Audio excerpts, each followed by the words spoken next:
It's time to start Dishin Days with your hosts Tony Moore, Michael Mattis, Justin Lee Hareld, and Araceli Aviles. And now, let's dish. Hey, happy Sunday, everyone. Welcome to Dishin Days, where we give you a full recap of Peacock's #1 award-winning soap opera, Days of Our Lives. And you can follow us on social media at Dishin Days Show on Facebook, at Dishin Days on Instagram, and Dishin Days on X and Threads. Please do us a favor, subscribe to our channel if you are not already subscribed. Please also hit that like button. We're always looking, it's always like a struggle with YouTubers looking at the number of views versus the number of likes. So please hit that like button. They should always match or at least close to it. So please hit that like button. Also hit the notification bell so you'll be notified when we go live or when we post some content there. Also, if you like our show, please consider joining our exclusive members only page.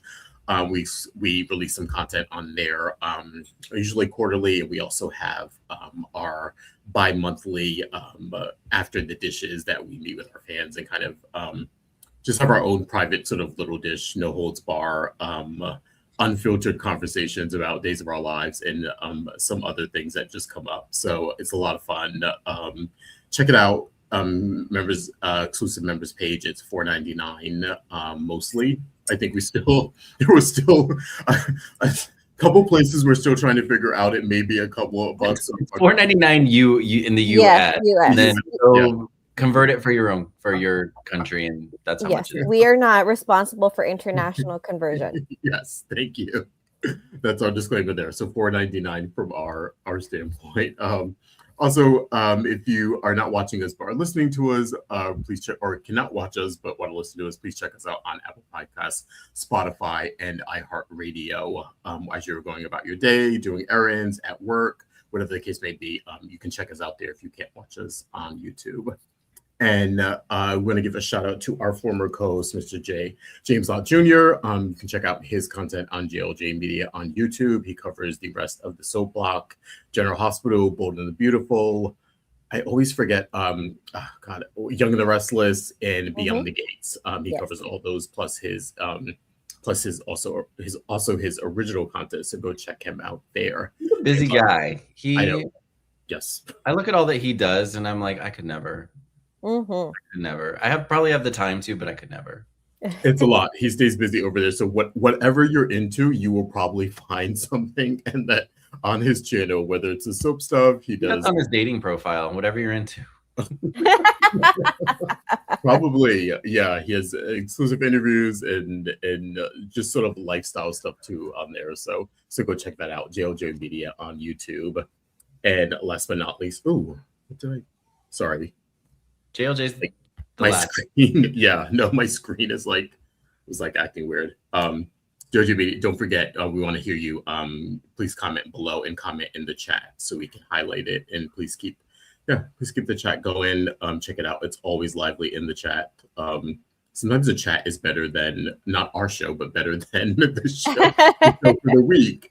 With people giving their unadulterated. We almost wish sometimes we could be like, oh, we're gonna put so and so and so and so like on video and to continue like what they're. That'd be interesting. Yeah, so check it out. We love watching your comments and highlighting them. So keep them coming, chat room. Thank you. What did we think this week, guys, of the show? Whoops, did I put that up? Oh, sorry. That was me. That was me. Because my screen was acting up. Okay. Of a touch screen. I thought it was a pretty solid week. In terms of like storyline movement and conversations. There are just some things that are happening I don't agree with. But we'll get into that. But I thought regardless of that, it was a pretty solid week. Same here. I liked I liked a lot of the ideas of the plots we were getting, maybe not like the execution of them and how sort of they're going or in the direction that they're going. I was a little like, oh, I don't know what's going on here, but I kind of like the idea, but not the content of it. So we'll see. But overall, a decent week, I thought. Agreed. Yeah, Justin, I like the way you phrased that. The execution of some storylines is a little clunky, but I see where we are in the midst of a transition right now. If you don't know, we are in the month of April, and and we have reached the end. I think I said previously we reached the end of our whenever we get those big previews, those big 2-minute previews, we reach the end of that content. Yeah. And we're starting off. We're going to be brand new people are coming in, or people are returning. So we're kind of in a little bit of a transition this month. So, I thought you were gonna say we have new writers content, and I completely missed it. Like no. Like, did we get new writers? We get new writers? No, okay. Not that I'm aware of. No, but Yeah. we're where we are currently in the month of April in what's airing. This was definitely a decent weekend, but we're in a transition period, and which every few months we go through one of those. So yeah. I'm fingers crossed. We have some interesting things coming up. Like you said, we have some new actors but returning characters coming back, so see how, like, it's always nice when new people quote come on, because you never know like the chemistry of people and who works with who, so like it feels like it can be a little bit of a reset of the character and maybe the show in some ways to like see how this person fits with that person. It's like, oh, we were going to put him with this person, but you know what, we're finding out that this works better, or there's a lot of things being reset. Yeah. So I'm excited. I feel like unplugged and plugged it back in. Yeah. I feel like we've turned a corner lately with the pacing. I feel like the pacing has been steady and it's picked up a bit. So I'm hoping, again, we may not, this week I wasn't crazy about certain storylines, but I was at least like the pacing was picked up a bit and there was a rhythm to things moving forward. There's a rhythm. That's a good way to put it. Yeah, there's a rhythm to it. It's not just kind of all over the place or disjointed. There's a nice rhythm, and it's like, it makes sense. Things are moving. Yeah, we're not spending 3 weeks on a scene or something. So yeah, we've got some good words today. People have been reading their word of the days. I know. Yeah. With that said, let's get started. I have my trusty hourglass here. Oops, let me get it in frame. Here we go. It is now time to start. Oops. Dishin Days. Here we go. Dishin Days. Dishin Days. Yes. Oh, now that we have these circles, it's hard to like get stuff in. Yeah. I know. Like. Yes. Thank you to my aunt for my appropriately titled mug. What does it say? I can't. What does it say, Araceli? I can't see it. Like I can kind of see. I'm kind of a big deal on YouTube. Oh, nice. All right, we're going to start off with our top storylines here. Oh, we don't have to grab. Okay. Yeah, we do. Hang on. 1 second. Top storylines. There we go. Da, da, da, da. And we're starting with this one, which is a little bit of an all-encompassing one. This is called Johnny the Target.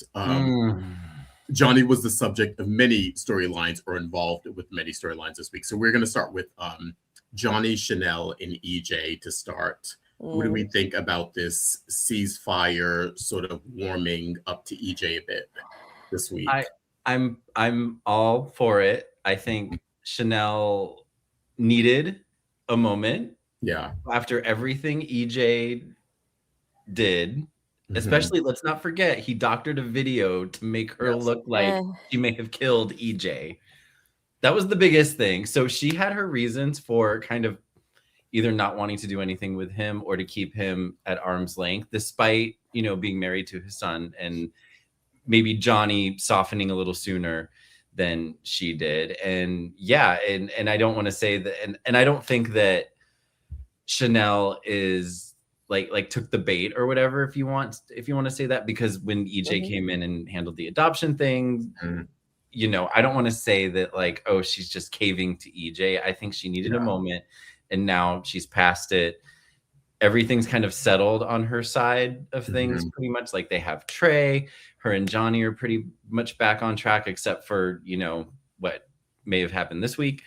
And And so yeah, it made sense, and it was nice, even though we know EJ will inevitably fuck up another time, and he's probably, well, he's already doing dastardly shit. But for the moment, it was nice to see them all get along, and a change from, it was just nice to see Chanel softening towards EJ a little bit.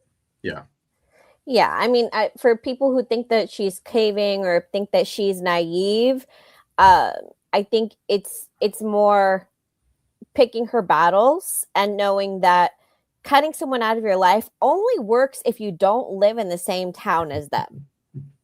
When you live in close proximity with people, you can't physically ignore them all of the time. So you have to pick your battles.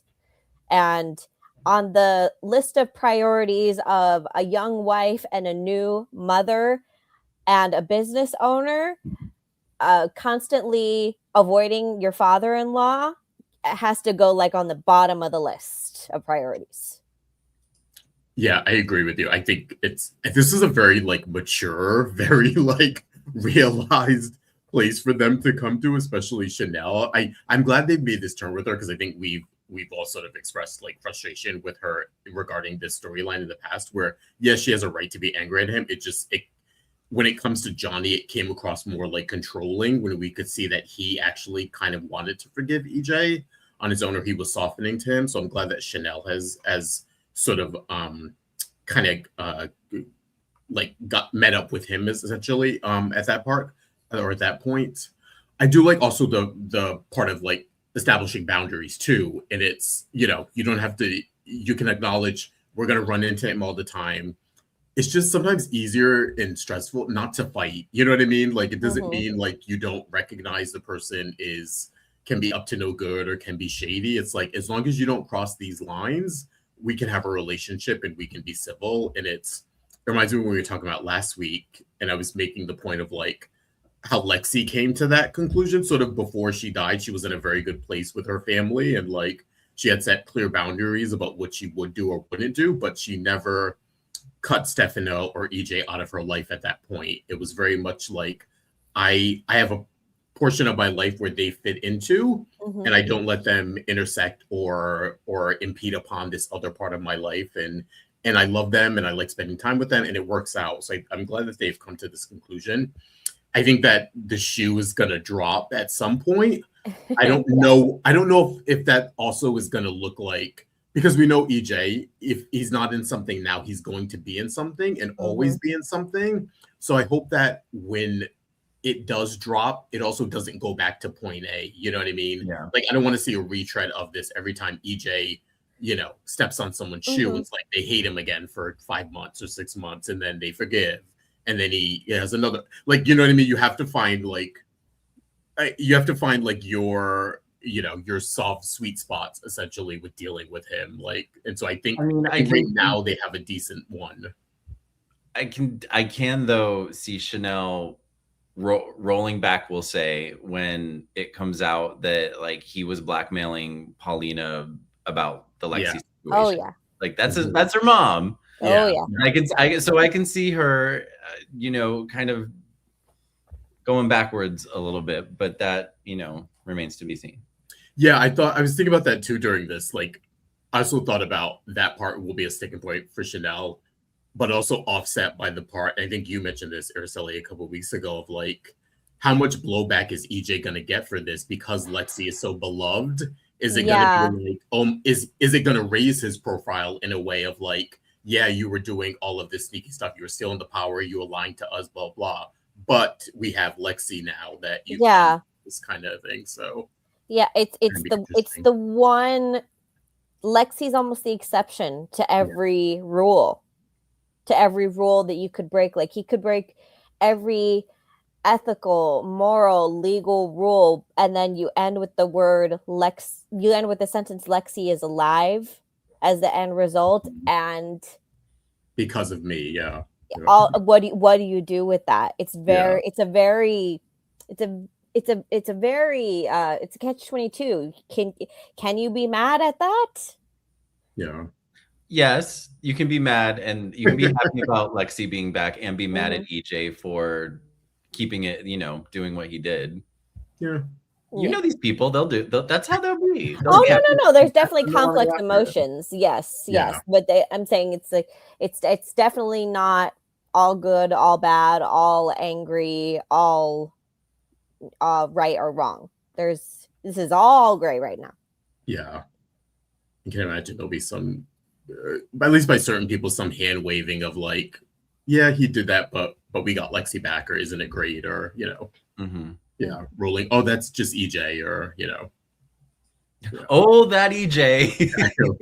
Yeah, I know. EJ. Plus, there's honestly, like way back when he doctored the video of Chanel.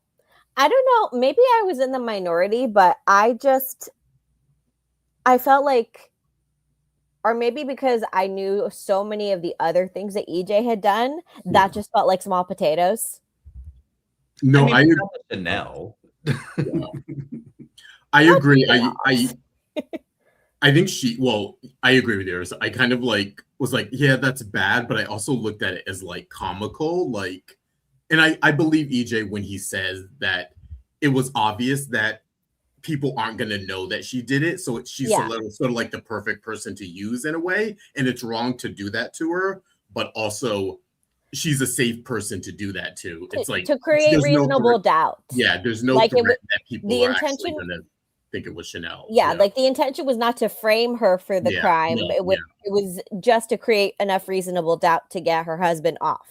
Yeah, and in a different way, like, not that I would want to say I can imagine her like, well, I guess I could. If he had went to them and said, I have an idea to try and get Johnny off. Yes. Okay. That's what I'm saying. That. Yeah, would she have gone with it or been like, yeah, that's a great way. Like, let's do it. People aren't going to actually think it was me, or, Belle is not going to try and prosecute me. Let's kind of put it out there. So, yeah. But yeah, looks like they've mended a few fences there. We'll see how long this lasts, but it's nice to see. I think EJ is sincere. Like, as much as he's been pushing or much as we've been seeing him as the new Stefano, and again, he's on a lot lately. I was like going back and thinking, like, he's involved in so much, and he's on a lot, and it's not all good per se, but at least this time, when it comes to his son and when it comes to being a grandfather, I think he's sincere. So I don't worry about that when it comes to EJ. So I have sympathy for him in that regard. Yeah, I mean, Stefano like that. He just it's the way he went about it. Yeah, so, it's the way you go about things sometimes. Yeah. And also, we had a little bit of I'm going to say health hiccup with Johnny and Chanel this week, possibly. What do you guys think of this? I have my opinions about this. The chat has been very, very vocal about this. Because there's not one of us who has not dealt with cancer in some way, shape, or form. Coincidentally, I am actually wearing my breast cancer shirt today, purely because it's comfortable. And there's a lot of people saying, like, Chanel's being very naive about her health. She's already had cancer. Why would she try to ignore it? And to that, I'm saying, like, as a woman in your 30s, like, you don't want to go there. And, we are hearing stories about younger and younger women being diagnosed with breast cancer. Believe me, it's not something that we're ignoring. It's very much a constant presence, especially if you have a family history of breast cancer. But it's not something you necessarily want to have top of mind. And I will also add, there's also not enough information being given to women about, like, it could be any number of things. Like, Chanel's right, your breasts do change during pregnancy big time. It could be your milk coming in, it could be a cyst, it could be a fibroid. Look these things up. I don't have time to explain them, but it could be any number of things if you don't know your body well enough and if you don't do the research enough. So it's not her being in denial. Granted, she is a positive person. She does want to look on the bright side of things. She doesn't want to live in the negative. That doesn't mean that she is being naive or what's the word I'm looking for? Negligent. Negligent. Thank you. Yeah, that's the word I'm looking for. Negligent in terms of her health. She's just saying, I'm not going to borrow trouble unless or until a doctor actually tells me there is something to worry about. Mm-hmm. Yeah, I think that's reasonable. I mean, because I mean, what was she supposed to do in that moment? Yeah, it's just like she's going to bring it up to the doctor. It's not going to be, but also it's like Johnny's like, you're gonna call the doctor right away, kind of thing. It's like, well, one, it's the middle of the night, so I'm not going to call the doctor in the middle of the night. Two, even when you actually feel something and want to get an appointment with the doctor right away, chances are you're probably not going to get an appointment with the doctor right away. So it's like, okay, yeah, she could try to get an appointment, but reality, she has an appointment on the books. She's going to ask questions. It's just like, let's take a breath here. Yeah. For me, it was like two different things. One, I want to say I loved the way this scene was shot. Because I don't know if maybe not in Days history have I seen this. Maybe other soaps have done it, but I've never seen it portrayed on the show of like the husband or the male partner finding the lump. Usually it's a woman finding it because she's either in the shower or she's doing her checks or whatever. I feel like we've seen that portion, but I've never seen it where they're about to make love, have sex, and then the partner finds it or senses it and then brings it to the attention, and that's the conversation. So maybe because I just haven't seen it, I thought that was really great to see it done, categorized that way. Also, I don't know I don't know if I'm sure what the writers are trying to do with these two in regards to like her health. I feel like we've been on this roller coaster for like the past few years. Chanel's health has been such a big part of her storylines, and was this a conversation about them trying to show Johnny and Chanel's different perspectives on like, how they handle news as a married couple or how they handle these things? I don't know. Or are they trying to is this also now another health issue? Like, you know what I mean? I'm trying to like understand, because I feel like I'm getting whiplash when it comes to Chanel and the health stuff. It's like, it's a health issue that's serious and we deal with it and we get that storyline, and then we get something else and then it's a false alarm, but then something else comes along, and then is it really serious? Is it not? The baby's fine. We're having a new baby. The cramps. Oh no, there wasn't a cramp last week. It was a kick. And I'm like, okay, what are we doing here? I don't know if we're like a lot. It's a lot. I feel like I also don't know what they're trying to do. Is this just going to be an educational thing that they're putting in because of Chanel is sort of going through this and it's going to be nothing? Or like, are we gonna actually get a happy ever after with this baby? These two, you know what I mean? Like happier for a moment. Yeah, well, I just don't know what's going on.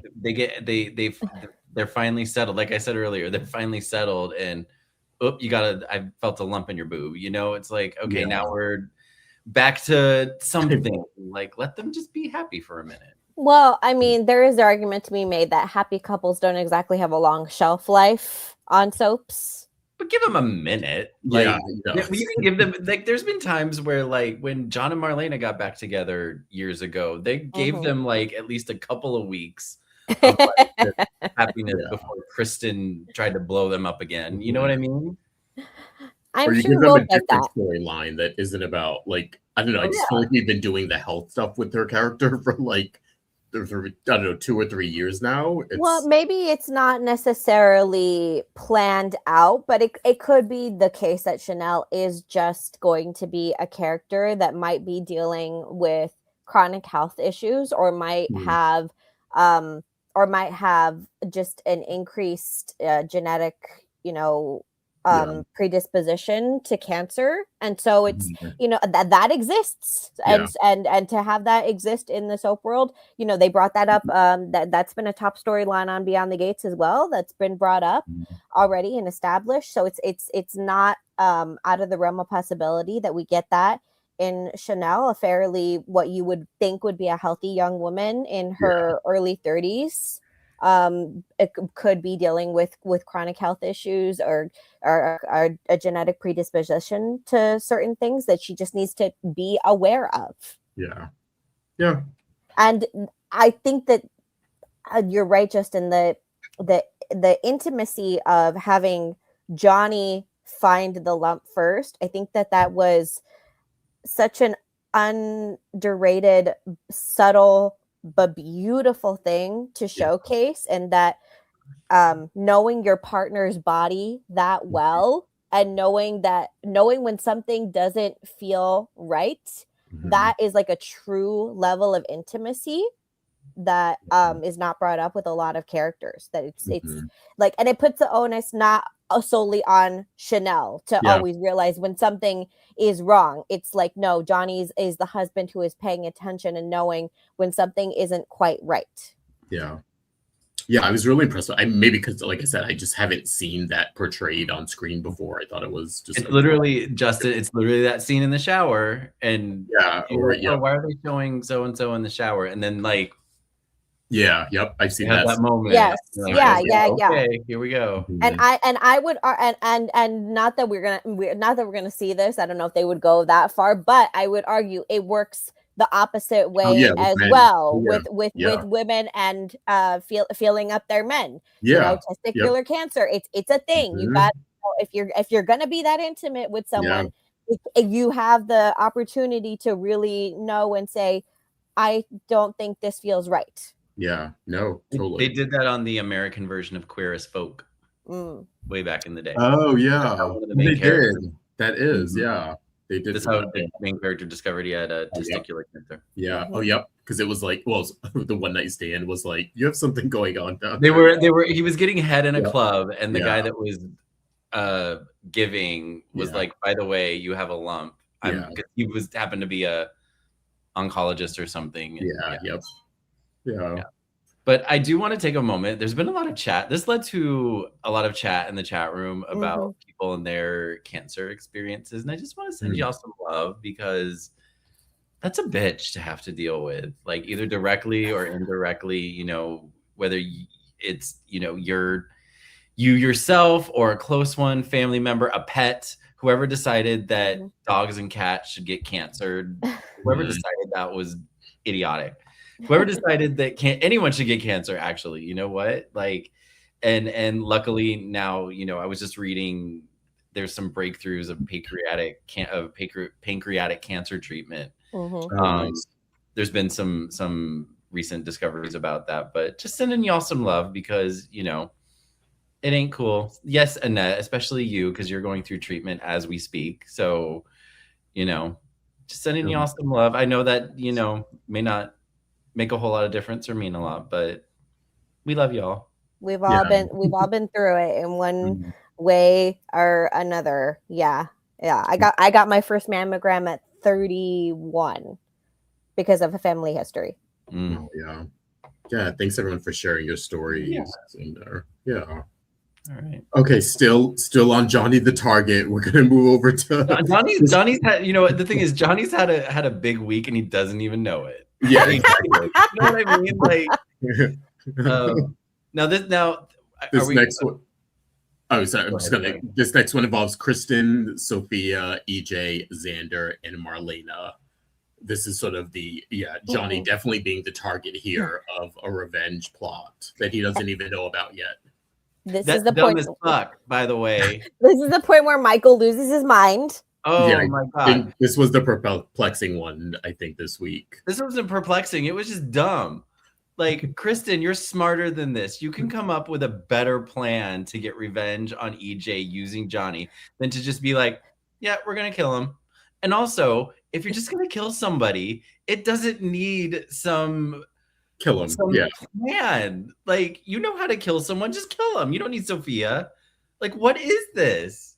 I have to say, guys, before we keep going, when she started that, I actually thought she was like testing Sophia to see like how far Sophia would go. And then like when she kept going, I was like, oh, she's not testing her. She's serious. Like it just I really thought like, oh, she's not gonna kill Johnny. That's ridiculous. And then she's like testing her. And then if Sophia said I would kill him, she'd be like, okay, you're not well enough to kind of me to take you on. And then when she did, I was kind of like, oh, she's gonna stop Sophia and like reveal it. And then she did it and it kept going. And I was like, oh, she's actually serious about this ridiculous plot of killing your own nephew to then get back at your brother who like. So Kristen is a little, we always know she's a little off her rocker. Yeah. That's Kristen baseline. Yeah. You know what I mean? But with the DiMeras and family, like Justin just mentioned, Johnny is her nephew. Not by blood. Kristen and EJ aren't related. By blood. They're not related. Yeah. No. Kristen's of an entirely different bloodline. But they're all seen, you know, they all think of each other as family. So unless the storyline is going down a path where Kristen has actually has some sort of mental disorder and isn't just, you know, what we consider off her rocker, like that would make this make more sense. But there's so I just kept thinking, I was like, Kristen's a little more creative when it comes to like the revenge stuff. And this is just like lazy. Well, the only way this makes sense is if long game Kristen wants to kill two birds with one stone and frame Sophia for everything. I guess, but like, I still don't think she would cause the death of her nephew, of Johnny, like maybe cause him some, you know, I don't want to say harm, but like some grief or something. Yeah, like, I could see it. Or with DiMera Enterprises or something, but like not to just straight up kill him. It's just no, didn't land. It's so far and I think Tony has kind of been alluding to this whenever he brings up Kristen in the last like few months. I feel like they're writing her as like too much of a caricature. Like we said, the baseline is she's always been off her rocker. But throughout the years, she's always had a redeeming quality to her. And I feel like we haven't seen that in a while. I think the writers think they're showing us that by the stuff with Rachel, but it's not enough. It's not coming across enough. We need her to be into something else or care about something else more than just her blood daughter. And so like the stuff with Johnny, they could do this. I actually really like this plot. I like the idea of Sophia being mentored. I like the idea of her going a villain. So for me, I like this. Just the idea of like, I'm going to kill Johnny. It just, to me, it's so much far-fetched and it's so really not who Kristen is. And it's like, we need to give her something more redeeming. Make her, yes, she's crazy. She's the villain, but she's never gone around like, I'm going to kill my maybe, I don't know, maybe she has the past with wanting to maybe kill a sibling here or there if she really felt threatened, but I don't know. And one thing that Kristen has always been about is like children. That's always been a part of her history. Even when she had a mental breakdown, children have always been at the forefront of like protecting them and stuff. And I feel like the writers have gotten away from that so much in the last couple of years that we need that back. We need something a little bit more redeeming for her than just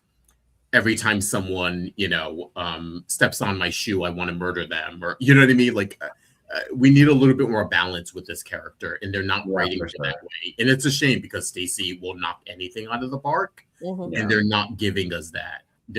She's been written too much as a caricature lately, and it's no good wherever we look at it. It doesn't either make sense, or it's not good for the character, or it's not good for the reception. I don't know. I'm kind of. And like I said, I like the idea of her mentoring Sophia. That to me, like, keep this plot, take the Johnny killing out of it. Yeah, exactly. Yeah. Precisely. Yeah. Does this go into her conversation with Marlena? Yeah. I put yeah. I get that she's upset with Marlena, but as Marlena pointed out, it was pretty much of her doing. Yeah. Marlena.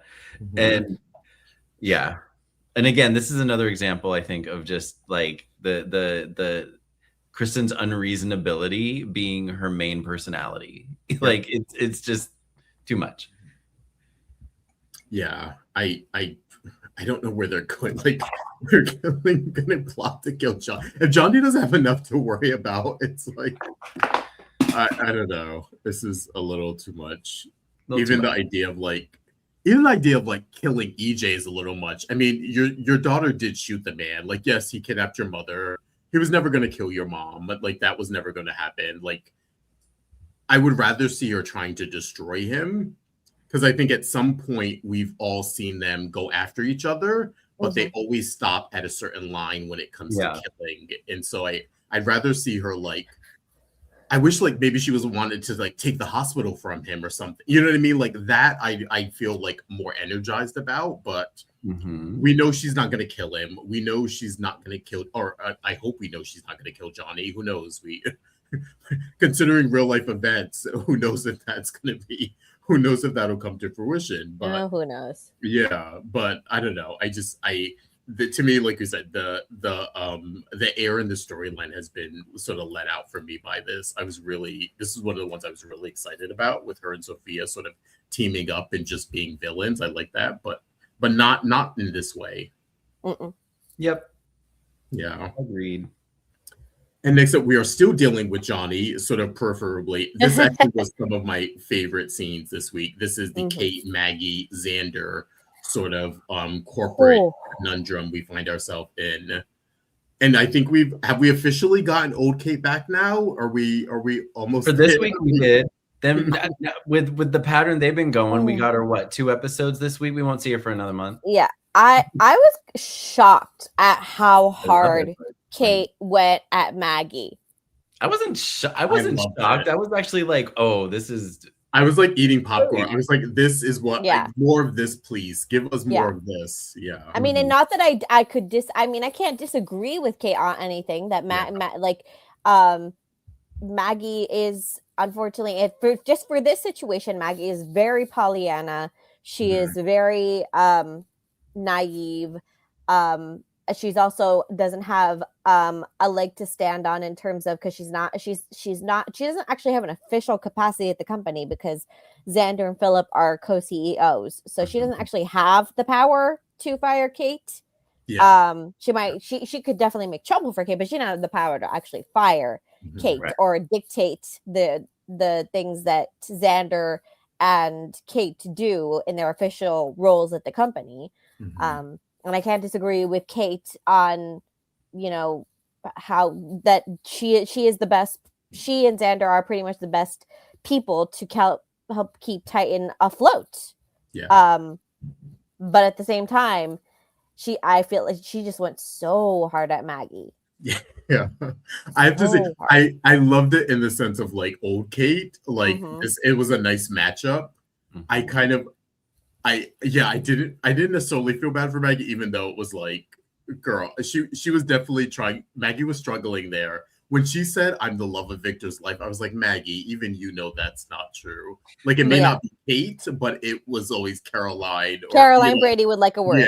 Yeah. I was like, I remember that scene when Victor was still alive, when Caroline died. He even said it. Now, he didn't say it to Maggie, but we saw him say it when he was looking at stuff. He was like something like, "I love you, Maggie, but Caroline will always be the love of my life." I was like, oh, when she said, I was like, Maggie, girl, like even we know that's not true, but you know, you were the last love, maybe. Yes, you weren't the love. And Kate and Victor, and I was trying to think like years wise, like if Kate and Victor were actually together longer, because there was a long stretch of time where Victor was off screen. Kate was on screen, but Victor was off screen. Had the stroke. Together after Victor had his stroke. So it may not seem like Kate and Victor were together a long time, but they were from like it was a pretty good time. 94 till 2000, 2001. Yeah. And they were also, even when they weren't actually married or together, they've always had a partnership in some form or another, whether that be at Titan or as Philip's parents. I think also when you think of like the Soros thing of raising Philip into like if you add that in, it's still a pretty, even if you don't add that in, it's still pretty, had a pretty good stretch there of being with each other. Yeah, that was, I mean, I kind of wish Maggie at this point would just, back away and just be like, I don't see anything. I'm gonna go away for just kind of go have your weeks. tea, go live your nice retired, forgive me, grandma life, and don't worry about this shit. Just be like, that's what Kate mentioned. Like she knew that Xander had figured out a way to pay the loan, and she said she didn't know why, and she was like, "I've learned from my years in this business not to ask questions." And it's like, "There's your lesson, Maggie. Go home and don't ask questions." Yeah, because Maggie is just so high up on her morality. And you know what? If she wants to be that character, fine. That does not work in business. That specifically does not work in Titan. The husband that. The business that her husband built, because that's not how he built it. Yeah. I also wouldn't be mad if, like I said, if she either like chose to look the other way until they got out of this mess and then even came back and said, listen, I looked the other way for, the last 6 months while we handled this mess. Now that Titan is back on its feet, we need to do things the legitimate way. Because I also don't want the idea to be like, Titan is going to go down, like when Victor was running it, there were points where he was like a drug dealer and he was smuggling drugs. Like I don't want that. I feel like, we don't want to take Titan completely back to those days, but I'd be okay if even after they get over this initial hump of saving the company, even if she came back and was like, I insist we do things the right way. We all need to get on board. We need to be legitimate. That I wouldn't mind. But this period right now is sort of like a no holds bar. We need to do what we need to do to save the company. And as long as we're not out there doing crazy things, I think selling drugs would have been a little bit a bridge too far, I think. Even as Polly and as Maggie is, I wouldn't necessarily would have rooted for that or whatever. So it's the idea that everything they have to do has to be completely above board to the point that if they lose the company, then they lose the company. But then Xander and Kate are like, that's not how you run a business. And it's like, okay, and you're talking about losing, when you're talking about losing a company, it's like that's actual people. That's the people who work for you. You're thinking about costing people millions of jobs because you're afraid to get your hands a little bit dirty. And we could say Maggie, like, she has a history of looking the other way with Victor. We've seen it. Her marriage to him was, Victor would screw up or she'd uncover something he did that was underhanded and she'd pitch a fit and she'd move out for a couple of days or a couple of weeks and then she'd forgive him and move right back in. So it's like, if she didn't have that history with Victor, I give her a little bit more sympathy or grace here. But I think because this is sort of the life you chose, and also you are now benefiting from that life. You're a 2-time widow, which is unfortunate, but you're also someone who has been living in the lap of luxury for the past, 15 years or 10, whatever, however long she's essentially been with Victor, and reap the benefits of that. So it's like, you can stand to look away for a little while Xander and Kate kind of handle this and put out the fire. Then sort of maybe you can come in hot with being legitimate, I think. Now, as this over all encompassing storyline relates to Johnny, it's going to be interesting to see how far they push this.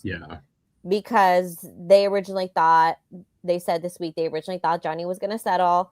Not only is Johnny not settling, he's standing firm, staying at DiMera thanks to EJ's machinations. So, and then it's one thing to say you can handle Johnny, but can you handle angry Johnny, and can you handle Johnny backed up by EJ? Plus, I feel also EJ has not that he wouldn't be full force, but he also now has something to prove to Johnny. Like, they made up, but he's definitely going to be, he's going to be no holds bar when it comes to this. Yeah, I don't know how this like idea of a trial is gonna go because yes, we know that they set him up, but also Johnny also like who cares if he did? Like he also was incredibly negligent here. So I don't, you know. I mean, he did walk into he made his decisions and Yeah. Yeah, like they did publish the book. So it's like even regardless of how you got it, and yeah, I mean, maybe if you prove that they were underhanded in getting it to you, you still should have done your due diligence before you Oh, put yeah. it out. That yeah. So I don't know how this idea of a trial is going to come out. I feel like what happens, I think the fallout is going to be more the relationships. We mentioned Kate talking to Xander about the Roman stuff. She's still a little bit in a little hot water with him. We haven't had a second scene with them, but it seems he's hoping that she's telling the truth, but there's still some doubt there. So, And yet, I think that even Roman, if Kate explained her full big picture idea, I think even he would still understand. Like if she told him the part of, I thought for sure that this would get him out of DiMera, I think that he would be totally on board with that. Yeah, and I like that she brought that up too, because I'm glad that they're reiterating that, so it's not just an excuse she uses with Roman, but I'm glad she vocalized it to Xander, so that we know that it's a part of the equation that was also part of it, and it's not just Kate going, because again, Kate did have a very grandmother relationship to Johnny in a lot of ways, so I'm glad that was reiterated, so it's not all she sort of threw him to the wolf, so to speak. So right. So yeah, that concludes our Johnny segment, who was the topic of many plot lines this week. But moving on to our next top storyline, we got Welcome Home Javi, who is back. Yeah, good to see Al Calderon back officially. I know we had a couple scenes of him a few weeks ago by himself, but nice to see him interacting back as Javi, interacting with the cast. So, and of course, this was Javi, Leo, Dimitri, included Gwen, Marlena, Gabby, Rafe, and a little bit of Johnny and Chanel there with Baby T. Mm-hmm. Glad to think of Javi, Leo, Dimitri. Huh? Sorry, what were you gonna say? No, I'm glad to see Al back, but like Javi, like the Javi Leo conversation. I feel like it, like the whole situation was a little misrepresented. Like, okay, what really bothered me was that he made Leo feel guilty. He was like, I was going through a really hard time with my family, and you were off in Alamania with Dimitri. And even Leo was like, bitch, you told me to back off. You told me repeatedly. I tried to be there. You told me repeatedly. You pushed me away. Now you want me to feel guilty about not being there for you? Fuck that. I want to point out that this often is a trope often used in heterosexual relationships in which the women are always blamed for not vocalizing what they need. And I would like to say how happy I am to see that this is a problem in all relationships. It goes both ways. Miscommunication goes both ways. Yeah. I feel like there's no miscommunication here. Like there was clear communication. Javi wanted nothing to do with Leo and pushed Leo away, but then is making him feel guilty for helping Dimitri in Alamania. Because there's what he said and what he wouldn't allow himself to say. But that's not Leo's fault. Leo shouldn't. No. I'm not saying it's Leo's fault, but it's that's I'm saying that's the like the miscommunication part. It's like it's in Javi's mind, it's in Javi's mind. It's like the things that I'm saying because I'm and in the moment this is what I think I need, but versus what my heart actually was too afraid to ask for, which was dump him, come with me, period. But then why didn't he, when Leo like actually apologized and owned up to what like he didn't really do, why didn't Javi say that? I felt like Leo was owed that like like what you just said, Araceli. Like that's the way wasn't really feeling that way, but I wasn't allowing myself to say it. So I don't like basically telling Leo, no, I don't blame you, and no, I'm not trying to make you feel guilty. but that was missed, and he just accepted Leo's apology and let Leo take the blame and let Leo feel like shit for it. Can't believe I'm defending Leo, but here we are. But no, in that moment, I was like, well, that's not fair. Well, I think often too many people fall into the trap of thinking that other person always needs to be the one to apologize when and you don't need to be the one to apologize and take part in your own complicity in the end of this relationship. You fall into that trap. Yeah, that was it for me. Similar, Michael. I think they went so hard with Javi not taking responsibility for his part in it. I feel like it was all Leo, and then when he sprung the like, you should have followed me. I'm like, we actually saw Leo begging to come with you, wanting to come with you, trying to continuously call you to like talk about things and all that, and you definitely pushed him away. Now, I do agree. I do like the trajectory or the plot of like Javi being like, listen, you need to figure this shit out, like whatever the stuff is with Dimitri, and be honest with me about it. I think that part was nice, but I don't like the way he went about it. I think he went too far with the pushing Leo away. And so to come back now and then sort of, or at least what he's saying, we'll find out if it's true. He's now saying he's involved with someone where it's like, well, where did this come from? You were so busy taking care of your dad, and now you had time to not only contemplate being single or being open to a relationship, you are now seeing someone like. Well, the chat room, it seems pretty unanimous in the chat room that Javi made up the new boyfriend or the new old boyfriend or whoever. Like, yeah, I'll believe it when I see it. Okay, that might be I didn't know if I was like, oh, we're getting a new gay on the show. New gay, yay! New gay. Let's not the one that apparently assaulted Greg Rickard on set, but maybe another one. Yeah, I had to bring it up. Greg brought it up on Soapy.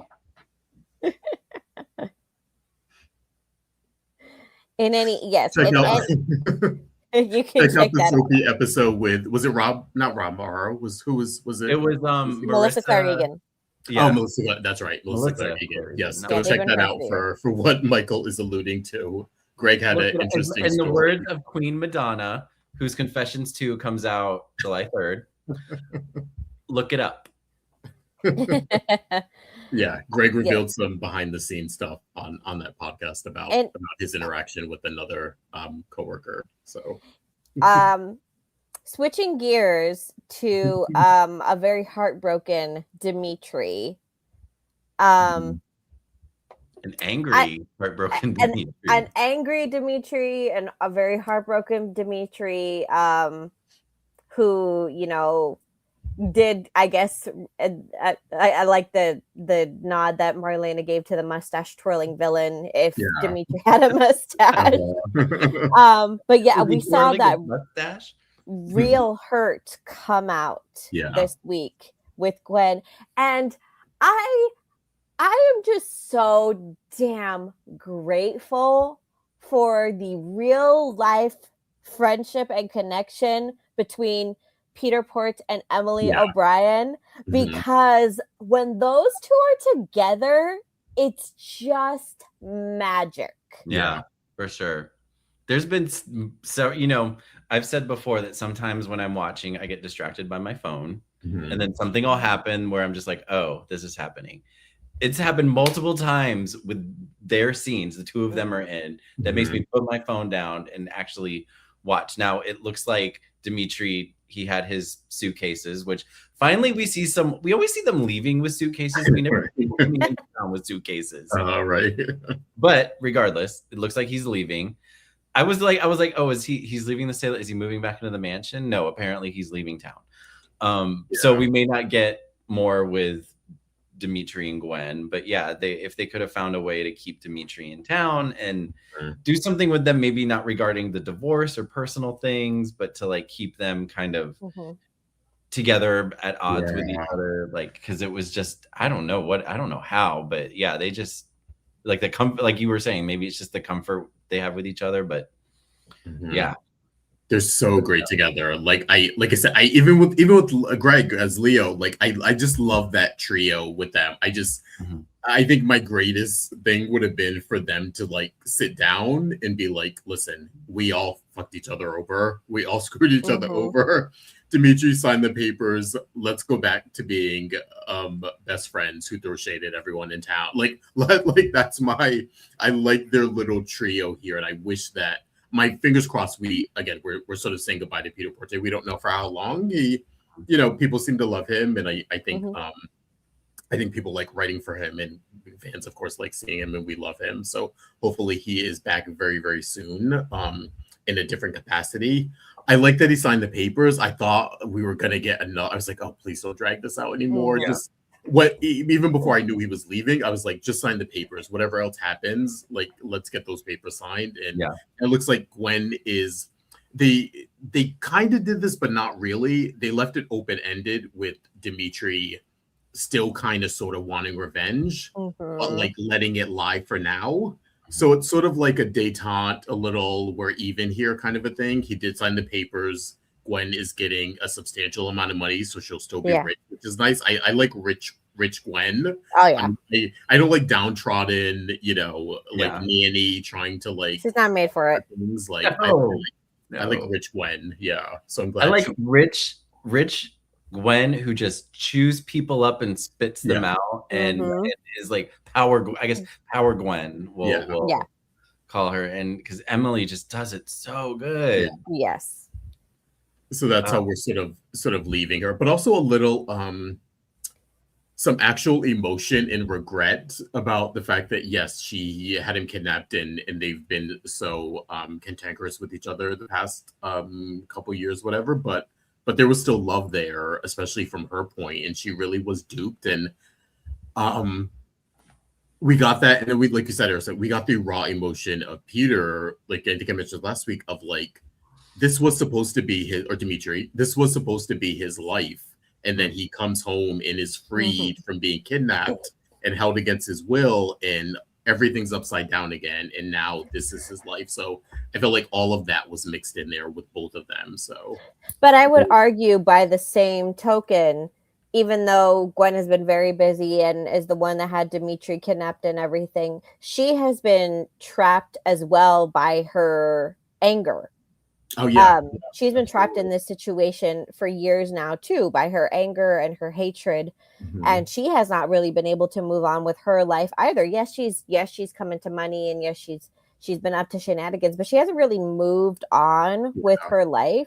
She hasn't done anything to like make herself substantially happy, or move herself substantially forward in the way that Leo did. Leo lost pretty much everything, started from the bottom down, and built up himself a career, built up his friendships, built up a life with Javi. We saw that. We know when they both had run-ins with Little T this week. Those are experiences that substantially changed him as a person, and neither Dimitri nor Gwen has actually had those. They've just kind of been stuck in this limbo of hate and regret for years.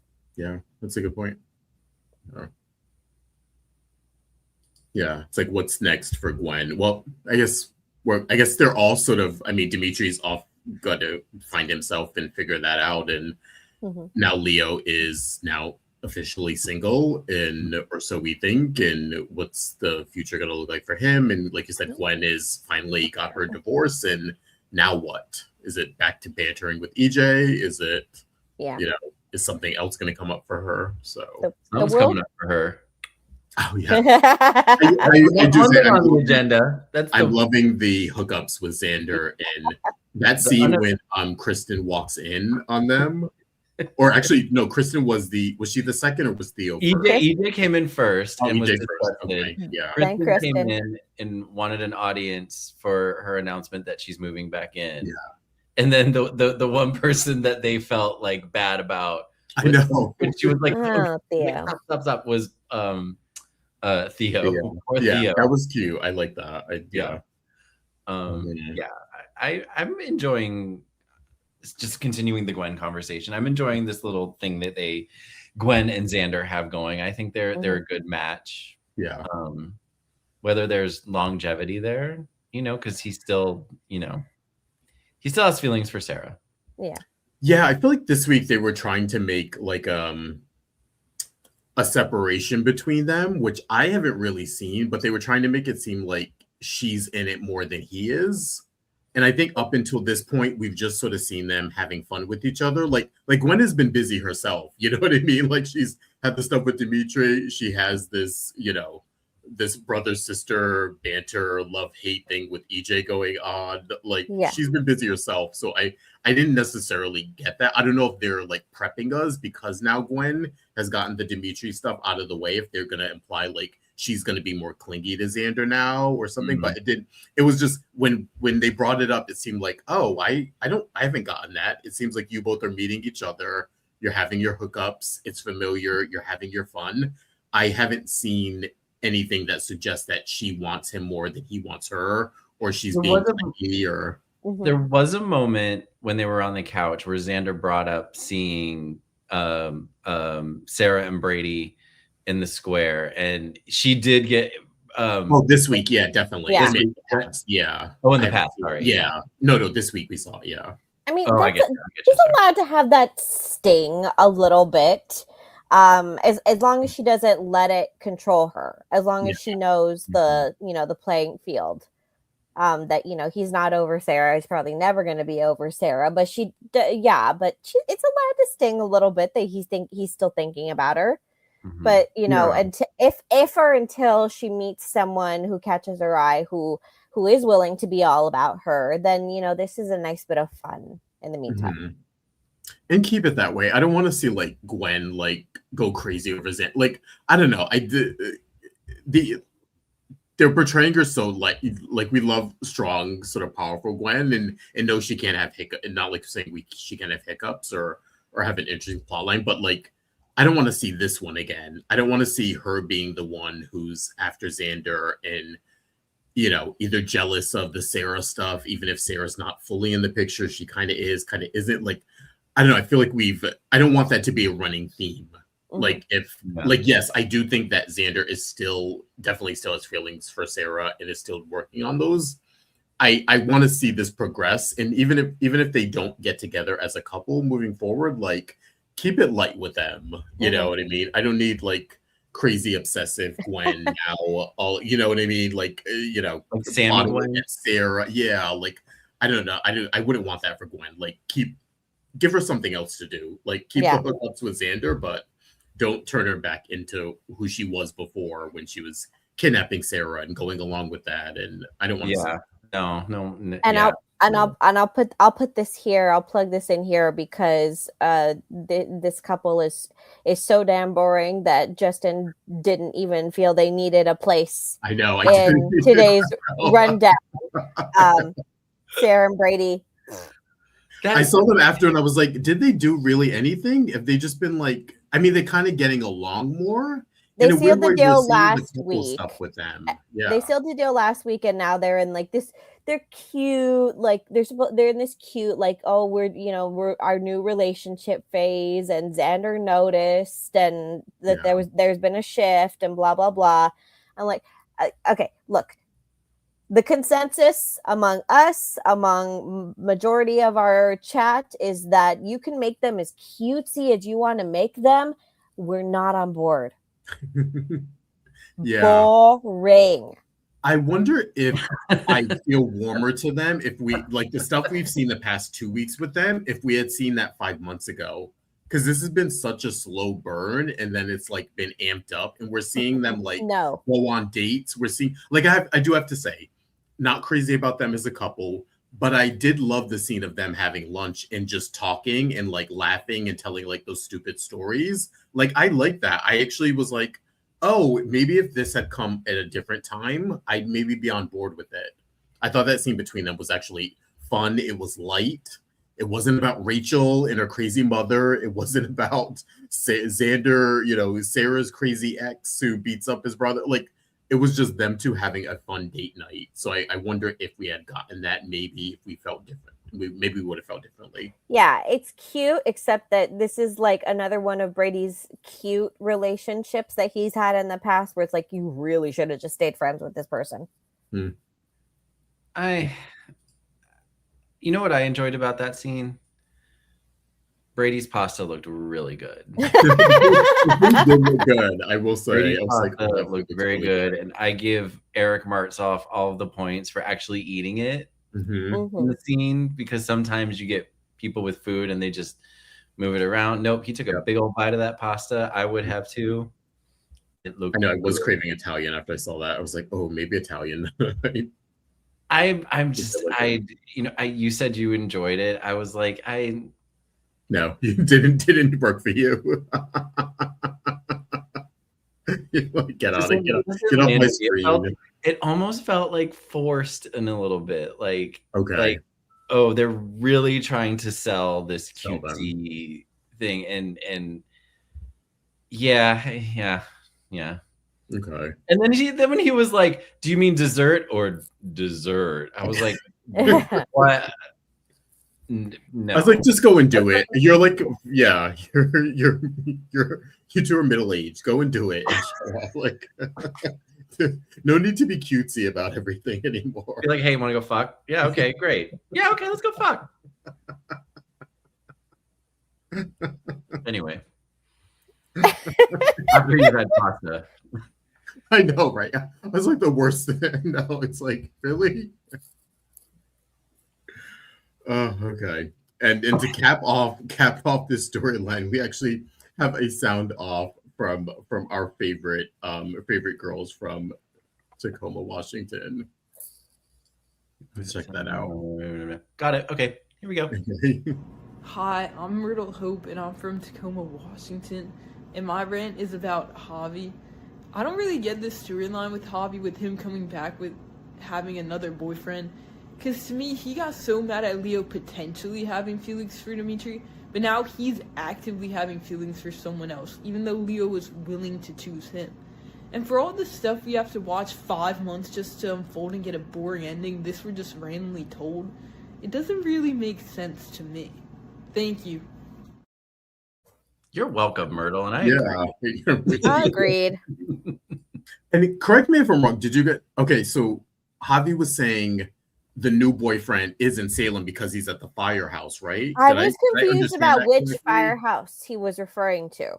Oh, you're right. Okay, because he was a firefighter, paramedic before in Texas. So no, yeah, right. so I think it was, that didn't make sense to me. Right. That he would be talking with someone at his firehouse in Salem if he was getting married. Yeah, no, that makes sense. Yeah, okay. So we may or may not see this person if the person is actually real and he's not just sort of making it up to make Leo jealous or test him or whatever. So, but I guess we'll see. But yeah, moving on to our last big storyline. This one is Trivia Night. This of course involves Theo. This is the Theo, Jada, Gabby, Phillip, Leo, Chanel. Roman was mixed in there. Very irritated Roman was mixed in there. Gosh. And then Ari and Marlena here. I just felt, oh my God, I just felt so bad for Jada.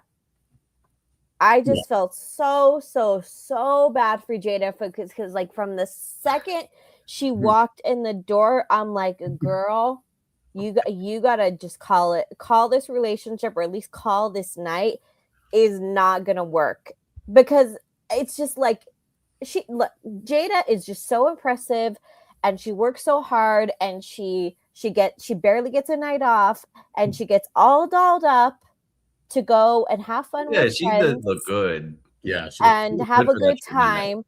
And her date is just sitting there. He's distracted. He's borderline rude. He's not paying her any attention. Not a compliment, nothing. And I'm like, even if it's not like us knowing where Theo's head is at, that it has nothing to do with her. I personally would be like, girl, you need to just call this relationship. He either even he's just not that into you. He's not into it right now. Like it doesn't have to be a big drama. Just say like, I have a night off, and this is not how I'm going to spend it. Yeah. I'm glad because I think it finally gives us a nail in the coffin of the Theo Jada like back and forth, because I feel like they've been teetering. They never really like took off, and it's sort of like, okay, like let's end it. We see like the stuff with Sean is materializing slowly, so it's like let's put a period on this couple that sort of never went anywhere and move it along. But yeah, I did sort of feel bad for her, and just like I think all the actors, which was nice. It's nice when we get a big quasi group scene of any more than like 2 or 3 actors. So having them at the table, having a annoyed Roman, and then having sort of Leo kind of joining in on the fun. I thought he was a perfect person to have at this night. You know, a little sometimes less Leo is more, but I thought he was good here. But I think they nailed the awkwardness at the table of with him and Philip and Gabby and Jada. How many have you guys ever been to a trivia night? Yeah. And maybe they altered this because just for television's sake, but normally at trivia nights, you don't shout out. Yeah. Yeah. The way trivia nights go is someone asks a question, you as a team quietly figure out your answer, write it down, and then at the end of the game, the hosts tally up the scores, they come back, they announce all of the correct answers. That's when you know, and you're like, oh yeah, we got that right, or fuck, we missed it. Yeah. And then the winners are announced. This isn't Family Feud. It's not Family Feud where you like, just shout out the answer. But you can see how a traditional trivia game would not make for good TV. Yeah. Like just sitting. So that's what bugged me about it. I was like, they should have called this something else other than trivia night. I also can't see Leo physically being able to be quiet in a traditional trivia night. So that would not work. But that's what bugged me about it, because there was not like everything else was just kind of a snoozer. So seriously, who came up with these questions? Who doesn't know that Marlene Matlin was the first step actor to win an Academy Award? Don't you mean Marlene? Marlene Matlin? Didn't he say Marlene Matlin? And they kept it in? Yeah, he kind of fubbed it a little bit. History of the Academy Award. Edited that a little bit. There's only been 2 deaf actors to win. Yeah. Say what? I'm just saying, in the history, for future reference, in the history of the Academy Awards, in the 95-96 year history of the Academy Awards, there have only been 2 deaf actors. I knew it. I remembered. At first I yelled out Holly Hunter, and then I was like, "Wait, that's not right." That's the piano. No, I was thinking the piano. Yeah, where she plays deaf. Yeah, I was like, that was a character, not not the. Yeah. But no, I feel like that was a very much like a certain. That's like our age group, like would know Marley. Yeah, our generation would know that, but Theo knew it actually, but yeah. Yeah, they established he's like the movie guy or cinephile. Yeah. And then of course we had let's keep with Theo for a minute. We had sort of his meetup with Marlena. And was anyone else less like, could Marlena be any less enthused that Lexi might be? I think it was. You might as well have told her Hope was coming back to town. Bitch should kill my husband. Well, somebody online pointed out that, given that they already found the pod, and given that 2 years ago Marlena herself was in a pod, I don't think anything phases her at this point. She was like, yeah, I'm familiar with it. She's like, I don't want to get into the science of it though. I was like, you know what? But in that moment, I was like, you know what, Marlena, same. I would be like, bitch, we're not going into all this shit. Just talk to me about your feelings, please. I feel like they missed a little part of like, this is now the part, like we got it with Paulina, the sort of confusion, excitement of, I feel like it was a missed part of of Marlena to have that reaction. Do you know, like, again, I'm sure once Lexi wakes up, she may have, who knows if we'll get a one-on-one with them too, seeing each other. But I don't know. I feel like I think based on looking at the preview, we were waiting for like a more substantial reaction from Marlena that one of her best friends may actually be alive after 15 years and or brought back to life. I took it because she did have a shocked face for a moment, but I took it as her kind of like suppressing anything like that and just trying to be there in a psychiatrist mode. Yeah. You can't have a reaction. And then we kind of saw later where she walked in the pub and saw Paulina and was like, "Ah, shit." And then Paulina saw her and was like, "Come here." Yeah. Marlena was like, "Hi." You know. This is the part where I'm like, now these people need to figure out that the other knows, because I think the biggest part of one of the biggest weights that Theo is carrying is the idea of how much this is going to change Paulina's life, not knowing that she already knows. Yeah. I would love to see them two together, not team up, but them to figure it out for each other, and then at least find some sort of comfort in knowing. Again, can Lexi wake up already? Also, like, we're just starting to drag this out even more. It's like I need to see her actually wake up now. Yeah, same. Yeah, so this is, I agree with yours. I think those two need to figure it out, and then maybe it's a weird thing where they're keeping the secret. They find comfort in each other, but they're still also keeping it from Abe. And then we have the thing with Abe where he was keeping the stuff about Theo. So like there's like enough blame to go around here for everyone in that family. So I think the dynamics are just beginning. I don't see it as blame, but I do see it as a positive in the sea of chaos that is this situation, that if Theo were to find out that Paulina already knows, that it would maybe provide not just provide him comfort, but maybe double down on the idea that if Lexi wakes up and if Abe chooses Lexi, that Paulina's not just going to disappear from his life, that Paulina has been in his life for years, considers herself an integral part of his support system, and will continue to be so. That's, I mean, it's kind of like the childish, it's almost like the child version of yourself when you think that, you know, when your parents split up, or that you're going to lose another person that's been important in your life, kind of a thing. And it's almost like it is basically like Theo has been reverting back to his child-like self, where all of the adults are making these decisions and he doesn't know how to react to them. And he just needs to know that the support system that has been in place for him for years is going to continue to be that. Yeah. I also think, like we've been saying, there's this over dramatization that everyone just assumes that Lexi's going to wake up and be her regular.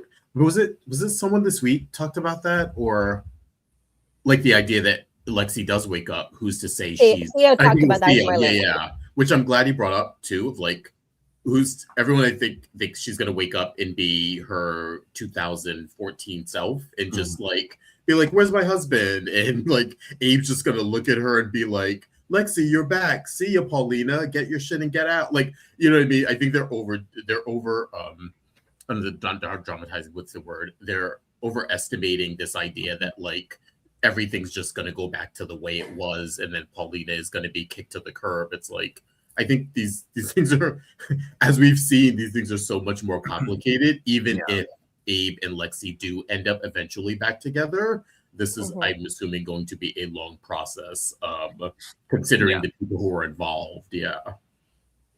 But also an offshoot of sort of trivia night with Theo. We had sort of Gabby and Philip, and then a little bit of Ari mixed in there, with Ari finding out that Gabby is indeed moving in with Philip, and their sort of mother-daughter conversation. What do you guys think of that? well, we got a lot. So we got a lot of more of new Ari, and we'll get to her in the next segment. But in terms of the Philip and Gabby storyline,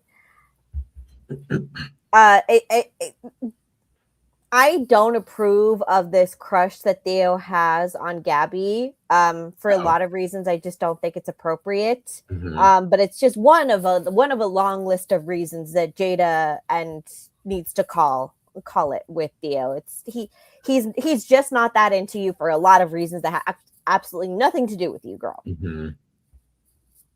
Yeah. At least we saw that Ari's very supportive of Philip.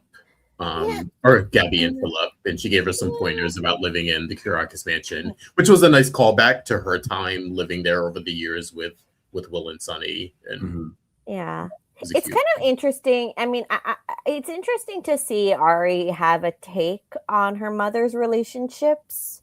I think because over the years, Ari has never put too much. I mean, not that we've seen. I mean, she was a child, obviously, for most of her mother's long-term relationships, but I don't think that she ever saw any of her mother's relationships as serious, contenders for, stepfather or like even a good friend, somebody she could rely on in her life, not the way that she is with Will and Sonny, because those were her two dads from the time that she was born. Yeah, that's a good point of like, we're getting her perspective now as a young adult in the trials and tribulations she's gone through. We know she knows at least some of the stuff with Nick, of course, and she knows Stefan and at least some of the stuff with JJ. But seeing her now, seeing your parents as an adult and seeing their relationships as an adult is different than experiencing them as a child. So it was nice that there wasn't any weird, like, not residual stuff about, because of course her dads are gay, so they're together. That's not even an option of, my parents being together kind of a thing. But it was nice to see her just supportive of Gabby in a new relationship and just wanting to see her happy. There was no weirdness about, it was more like, are you sure? You're sure? Great. Like, wish you the best. I've always liked Philip. It's all good kind of a thing. Yeah. And Philip treats her like a princess. Yeah. So we're just essentially waiting for the other shoe to drop with those two about what. And also, they reminded us again that Theo knows about that. So I hope, I'm wondering, I'm getting the idea, is he the one who is going to, in a jealous fit, sort of God, I hope not. Philip? I don't know. I just sort of got that little ting of like him bringing it up to her again. And not that he did it in a weird or threatening way, but a little like, hey, just a reminder, I have this secret, I know what you did kind of a thing. So I don't think that's not Theo. Even the DiMera and him would never, ever do that. I think he could accidentally blurt it out in a moment of chaos because he's just not thinking clearly right now. He's all over the place. Good. Yeah. Yeah, so that about wraps up our trivia night chaos. And then, of course, we had Chanel, who's onto that something is going on with Theo. She doesn't know, but she's concerned about him and very like. I like that I think we've officially hand waved those two their past together. It's very much brother sister vibes from here on out. There's not even a mention that they used to be together or dated briefly or whatever. It's just brother, sister. And I'd like that they sort of emphasize that this week of their family unit staying intact and Theo sort of being worried that that's going to change. Yeah. And then we had irritated Roman this week, which I actually enjoyed. I like when they give Josh Taylor anything to do, but just having in that context of just Roman, you own a bar. Irritation is going to be like 50% of your mood. Definitely, yeah. Just him in the corner with the microphone, just rolling his eyes at Leo. It's comical. Yeah. Dealing with Leo, when you're dealing with Leo, that's gonna be 90% of your mood. Yeah. I like that he brought out the good vodka for Jada and Gabby. Oh, that's right. Yeah. It's like, we got some good vodka for you guys. Mhm. But she was like 2 double vodkas. I was like, shit. I know. Okay. Look, sometimes Yeah, it's it just one wasn't of Long those Island, weeks. right? It was 2 double vodka. No, I think it was 2 doubles. Yeah. Lord. Yeah, so that about wraps up our top storylines here. And before we go to our tidbits, we just wanted to do a reminder that you can check us out on social media at Dishin Days Show on Facebook and at Dishin Days on Instagram, Dishin Days on X and Threads. Please make sure you are checking out our YouTube page, hit our bell notification, and please hit the like button. You can also, again, join our exclusive members only page where we do bi-monthly After the Dishes with us after the show. Also check us out. You can listen to us if you're not watching us on YouTube on Apple Podcasts, Spotify, and iHeartRadio. And be sure to check out our former co-host James Lott Jr. on his page, JLJ Media on YouTube. And please keep commenting and let us know what you think of these storylines. And now onto our tidbits.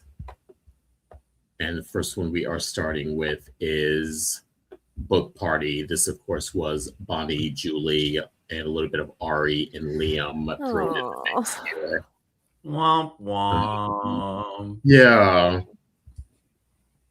I mean, even though we're seeing she plagiarized, I still do feel a little sorry for Bonnie. You feel sorry for Bonnie. I think she accidentally. I don't think we're seeing that it's no. they're not portraying it as intentionally plagiarized the book and intentionally stole from Stephanie. I think this is her being an inexperienced fiction writer. And this is where I think at least they're emphasizing that Johnny dropped the ball, because this is the point where you sit down with your editor and you're going back and forth, and your editor would have found this and legal would have found this to be like, this is too similar. Keep what you have, but we need to change this around a bit to avoid plagiarism. Yeah. And all of that was sort of skipped here. So I think this is where sort of we're getting it and seeing that it wasn't intentional from Bonnie here. This is why you have an editor. Even if you're one of those people that's like on Book Talk or on one of those online platforms where you're constantly like selling out your books, when it actually goes to print, you need an editor. Yeah. Editor and legal team. Yes. Yeah. Yes. Legal team. Yes. A reputable publishing house will have both. Yes.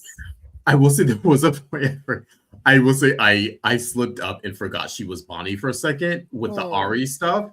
I thought she was Adrian. Like Adrian popped into my head because when Bonnie said something about like you're just an intern, and I was like, that's your granddaughter, and then it popped in. I was like, oh no, that's Adrian. I was like, and then I understood the dynamic for the rest of their little plot there, because of course she was raised as Sonny's daughter as well, so she looks at Justin and Adrian as also her grandparents, and then sort of Bonnie coming in later in life, she may not have as close a relationship with her. So, but yeah, it did throw me off a second when Bonnie said something like, she sort of made like a snide comment about her being the intern or something, and then that threw me off a minute, and it was like, why is she talking to her like that? And I thought she was Adrian for a second. And Liam, this is the Liam portion of it. Liam coming into the bookstore and his interactions with Bonnie and Julie. This is one of those things where it's like, this is so great and so organic, and I wish this would have happened 6 months ago. Yeah. Like everything else with Liam, it's like, I wish this would have happened 6 months ago. Yeah. Because it doesn't feel forced. It feels very organic. Yeah. I would argue that for all of our excitement on the initial casting of Hank Northrup, that we got that his first scenes were going to be with Abe, I would actually argue that it organically has now come to make more sense that he is mentored by Julie, because he's a perfect fit to be in the bookstore where, you know, he can obviously learn more to keep up his literacy skills. He'll be learning the business side of things. He'll be learning. He already kind of knows how to deal with unruly people. He has that kind of calm demeanor about him with dealing with customers and things like that. So it just, these are like basic life skills that he can build up there. And I would argue that does more for him working with Julie than necessarily with Abe. Yes. Yeah. He has a young child, so he's definitely used to dealing with unruly people. Yeah. Yeah. Yeah, I agree. I'm loving this stuff with Ari. Like you said, it feels very organic, very natural. They do have a good, which is good because I didn't know if Hank would also have the same chemistry with Vigo, excuse me, as he did with Marissa. So I'm glad that it's still there. I'm glad that we're seeing it. I'm trying to think. I'm trying to remember them specifically this week. Was he sort of still pushing her away a bit? Yeah, he kind of like gave her the brush off. Yeah. Which she obviously didn't appreciate, but she really doesn't know him. She doesn't know his legal circumstances. She doesn't even know he has a kid. Mm-hmm. Oh, that's right. Yeah. I guess not. Yeah. Mm-hmm. Yeah. So it's like, girl, like, just slow your roll. Mm-hmm. Yeah, they can pick that up a bit. Hopefully, now that he's working at the bookstore, like, yeah. Yeah. Let's actually get some momentum with this, please. Yes. Let's use Hank Northrop and write for him. Yeah. Agreed. Cool. That about handles book party. Last but not least, we have our last tidbit. This one is called Fail to Protect. This is, of course, Stephanie, Alex, Jeremy, Chanel, and Philip. Yeah, what did we think about? There's a lot of mostly cringe moments here, but very like. I wonder if Michael Mattis and I took the same deep breath for the same reason. You go first. Yeah, what was yours? My feelings are that Stephanie and Alex are talking around each other a lot. Mm-hmm. And both of them are talking in absolutes when they should not. These conversations about kids, about her writing career, about anything necessarily having to do with the future or future plans, these conversations shouldn't even be happening at all right now, because Stephanie's mindset, as she has PTSD right now, she is still in survival mode. She physically cannot think past surviving 1 minute to the next, 1 day to the next. So she can't do future plans. Now that doesn't mean that she isn't going to change her mind one day. That just means that her mind can't physically go there. So of course she shouldn't even be saying, I don't think I can, or I have no idea when. She should, topics should be just off the table completely right now. Yeah. And it's not wrong on either one of their parts. It's just they need to be dealing with just the present. I think they're both just, neither one really has a grasp on how to navigate the situation. And they're like, and I think Alex, to his credit, is doing what he thinks, like he's doing what he's trying to do the best he can, trying to navigate the situation. Like I don't think he was stupid for, like, what did he do? He went to Philip. Like, I don't think that was and he went to Philip. Stephanie had an issue with that. He offered to babysit Trey. Stephanie had an issue with that. Nothing Alex is doing, and everyone, like, oh, he shouldn't have done that. He shouldn't have done that. And he's just sitting there like, I'm doing the best I can, trying to, and he is just getting punched in the face, like over and over and over again. And so, like, I don't know. I got a little aggravated with Stephanie, probably unfairly, but I got a little aggravated with her being just like, I don't know. I didn't like it. PTSD is a really, really difficult diagnosis to navigate through, which is why I say that they're not going to say anything right to each. There's no right thing to say in this situation. Say, like, yeah, what? there is no right thing to say in this situation, and if I were advising them, I would say that in addition to Stephanie's individual therapy with Marlena, they could benefit from couples therapy, maybe to just readjust their expectations of what. Not the future. Like get the future, get the hopes and dreams, get the one day mindset off the table, and get them to deal with just dealing with the day to day right now. Yeah. Everyone keeps talking about like Alex being controlling. I don't think at this time, I don't think he's being controlling. I don't think he's being controlling.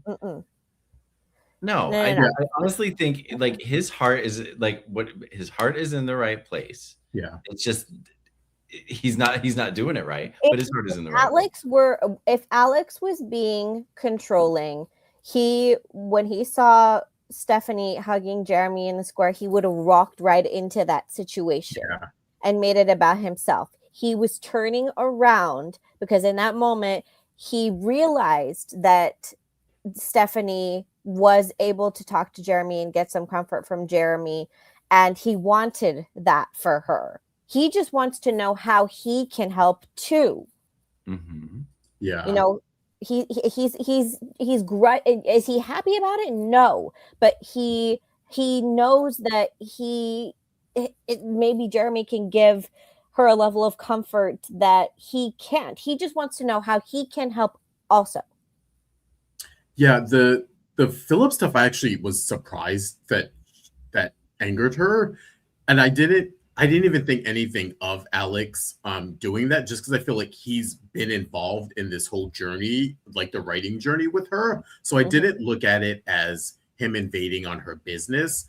I think if maybe we had a scene of like him calling her PR clients or something and doing that, I felt like that would have been an overstep and wouldn't have been right to do at all. But the Philip stuff, I thought that was him like, okay, I'm kind of involved in this. Let me take the necessary steps so that you don't have to have a fight with either Kate or Philip about this. Like, I thought that was fine. The baby stuff, I think, was a little bit not too much, but I could see her getting a little bit more annoyed with that than like the Philip stuff, because I do think he was trying to like not manipulate her, but sort of trying to like maybe even harmlessly. I don't think he was doing it from a bad place, but that I think that the baby bringing Trey over, I think, was a slightly more manipulative than the Philip stuff. I looked at it as him testing the waters to not even having anything to do with them bringing up kids or having a family in the future. Some people just think like maybe a baby will cheer you up. That's what sometimes that it could be as innocent as it is. And when he saw that she was not into it, he was like, okay, then I'll go take him to the park, because it's like he still, prior to this conversation with her, he did have a separate conversation with Chanel where, this is his friend too. Yeah. This is not like, oh, I'm trying to, bring my, your friend's baby. This is his friend. He is allowed to go and babysit his friend's child on his own time. For anybody who is saying, well, like, why did Chanel do that? Well, it's because he was there. He dropped by the bakery. He happened to be there. He explained that. And she was in a bind. He said, I'll take him. I told you I would take him. Let me do that. He was just trying to be a friend. There was nothing malicious. There was nothing manipulative about it. And the worst thing I think you could say about it in this moment was that he falsely thought that a baby would cheer up his wife. Yeah. It did not. I will say I did cringe when she said the, like, you couldn't protect me thing. She sort of threw that in his face. And not fair. That was, I think, a little bit too far from her end of it. And again, I understand she's going through a lot, and I think she instantly regretted it and saw realized it herself and also Mhm. saw what it did to him. So I think I agree with you. I think these two could benefit immensely from some therapy. It's funny too because that's actually not the first time she said it. She said it to him, I think, a week or two before, but the way she phrased it the first time, it was more like he was saying something about protecting, and she was like, well, it didn't work or something. Like the way she phrased it the first time she said it a couple Mhm. weeks ago, I think landed better. But I think saying it now to his face in that context, I think it really stung as a husband, as a man, as a Mhm. partner, you know, sort of feeling like you're on this. Again, he didn't experience what she did experience, but he also feels like he's on this at least road to recovery or help that he's trying to offer to her. So that definitely stung him. Hopefully he doesn't take it personally. I don't think this is something that needs to be, not that part of it needs to be bigger than it is, but I do agree with you. They need to either get in counseling. Everyone needs to like stop, take a breath. Like you said, Mhm. why are you having these macro life conversations about children and stuff? Like let's breathe a minute with Mhm. this and Mhm. like get our bearings back. It happened, what, this is like they're less than a couple weeks out from her being kidnapped Yeah. and traumatized. And this is why I say it's like I don't think neither one of these two are doing anything wrong. They're not to blame for the situation they're in. You know, nobody's doing anything wrong. They're just trying to get back to some sort of normalcy, and nothing is normal right now, and that's neither of their faults. The only person to blame is the person who kidnapped Stephanie. That is the only Mhm. person to blame in this situation. Everybody else needs to just take a breath and just deal with the present. That's it. One hour at a time, just Yeah. like Yeah. not and just everything. If you have an inkling to do something, stop yourself before you do it. Mhm. This is to Alex now, like Yeah.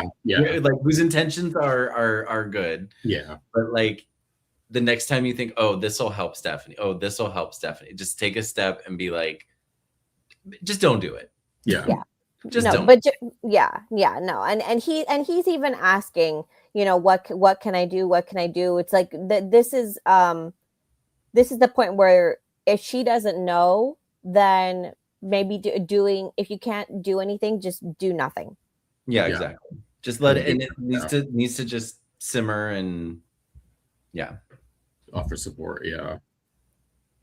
Cool. And just response to some comments in the chat room, and I Yeah. know they're not talking about us specifically, but people.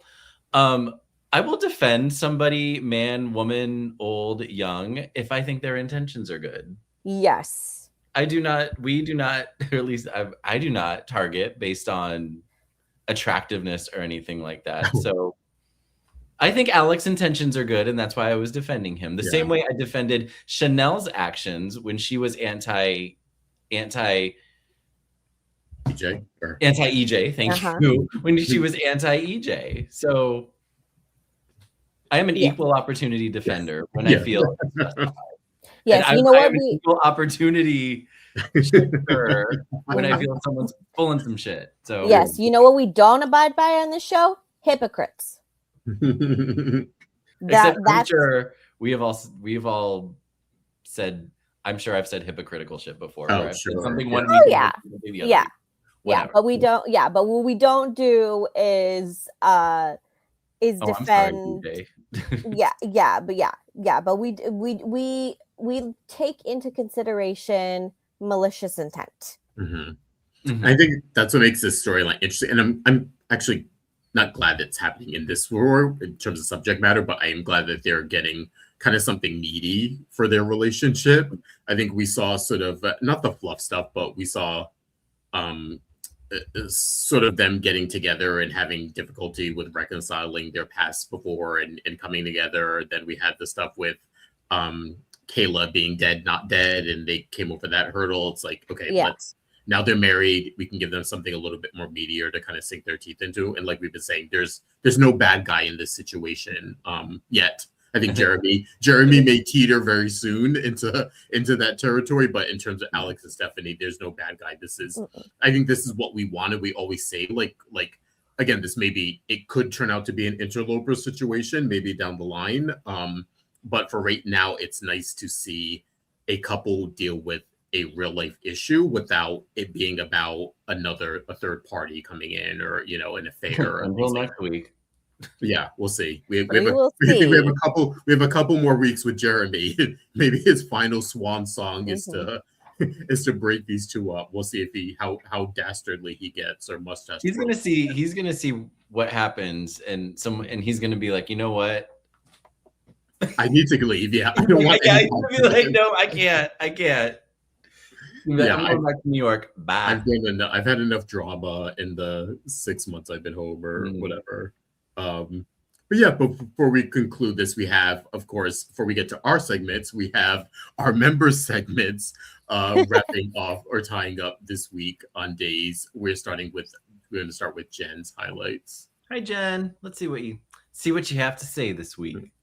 Hi, it's Jen Fiergo fan here with my weekly highlight. Friday was the best day for me when EJ first walks in and walks in on Gwen and Xander making out on the couch. And he's like, ooh, gross.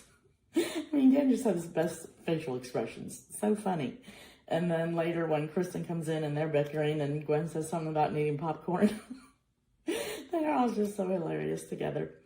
So that was my main highlight. And I also liked Wednesday with Liam being at Julie's and getting the job with her. I really like that.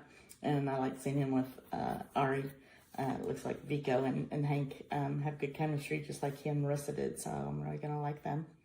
The Bonnie storyline, I don't like, though. It's stupid. But I will. And then Kristen wanting to kill Johnny, her nephew. I mean, she's gone off the rails. So I don't like that either. That better backfire. But that's about it for this week. Thanks. Bye, guys.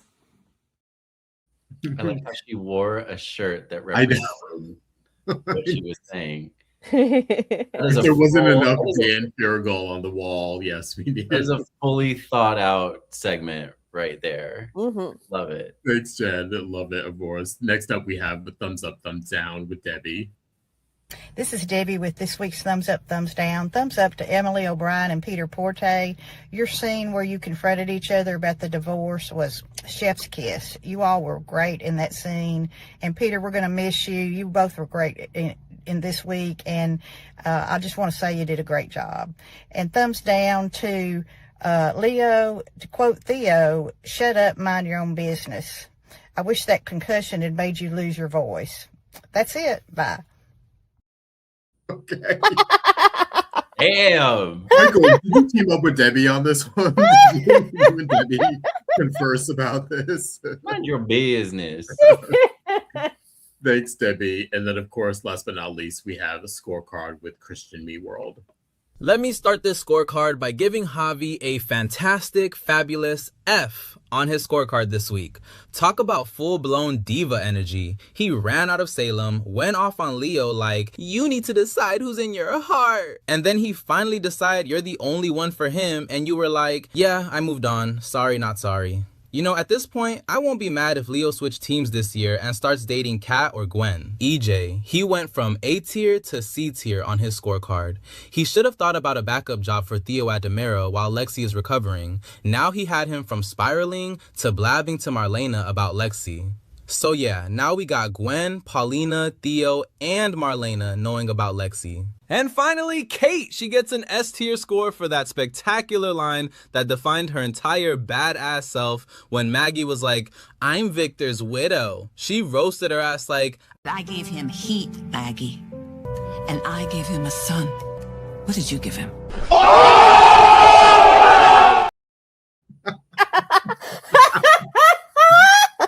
Yes, Christian Me World. Thank you so much for that, and thank you for reminding us of that vicious bird from Kate. That Wait, what does the S stand for?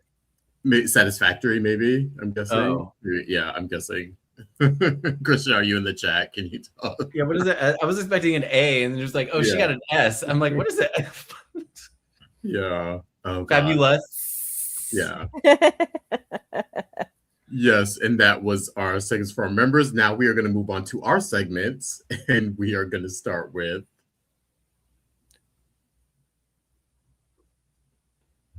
You know what? Sorry. Oh, before we go, we have no 3 snaps because, of course, Tony isn't here today, but we have Caption that. All right, this week's caption that comes courtesy of Theo and Jada. You know, just being all nice and awkward on a date. Love that. And this week's caption goes to Alyssa Franchina at Alyssa_Franchina on Instagram with their caption. Is it weird that I'm dating Sean's daughter's ex-boyfriend? Oh yeah. Yes. Yes. Absolutely. Yes. Yeah. Answer is S for yes. And with that, we have added another reason that this duo needs to be separated immediately. Yes. Yep. Yeah, I think we finally I think we put the nail in the coffin on this relationship. Yeah. To Jada and Theo. Not Lexi's coffin.